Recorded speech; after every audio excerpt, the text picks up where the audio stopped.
ازيك يا اسطى، عامل ايه؟ انا اكسولفا دوت فيديو جديد. النهارده يا جدعان قررت اوريكم ازاي تجيبوا هيد لسه مجاني 100% بطريقه سهله جدا. وطبعا قبل ما نبدا الفيديو النهارده اتمنى تنزل دلوقتي تعمل لايك وتشترك في القناه عشان لسه مش باقي حاجه تقريبا على الالف. ويلا ما نطولش عليكم نخش على الفيديو على طول. اول حاجه هتجيبوا الكستمايز، وبعدين لا انا واقف ايوه بس كده.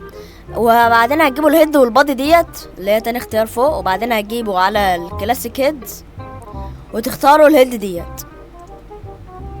وبعدين هتروحوا على بيلد كده وهتختاروا R6. هقولنا يا جدعان R6 اهوت. وطبعا لازم نشيل الطاقية اللي فوق ديت او اي اكسسوارز يعني على الهيد علشان الطريقة تظبط معانا. بعدين هنغير مثلا، عايزين بقى ايه، نغير كده اللبس كده عشان يليق.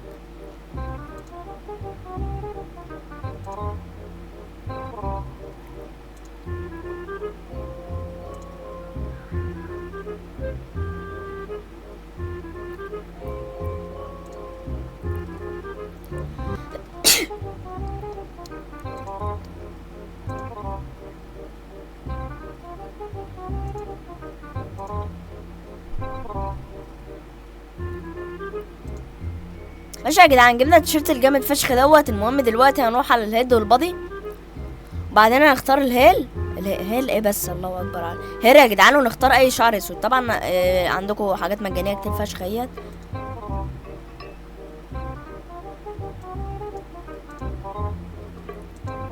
المهم يا جدعان اخترت الشعر ده. تاني حاجه هتروحوا عند السكن وبعدين تختاروا ادفانسد. لا ايوه ادفانسد، انا كده عامله على ادفانسد. وبعدين تختاروا الهيد وبعدين تروحوا على اللون دوت وتخلوه اسود خالص. لا استنى، في حاجه.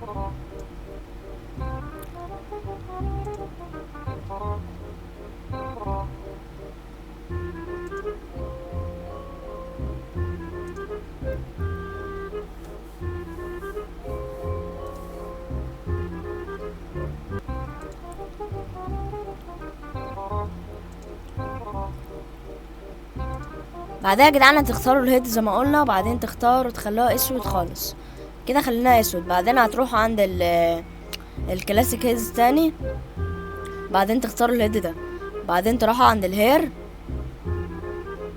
تشيلوا يا عم هيل تاني بس تحطه اهو تاني. بعدين هتروحوا عند الكلاسيك هيد تاني تختاروا الراس دي تاني. بس يا جدعان كده خلصنا فيديو النهارده، واتمنى الفيديو يكون عجبكم، واتمنى برضو ان انتوا تكونوا عملتوا لايك واشتركتوا في القناه عشان مش باقي حاجه على 1000 مشترك.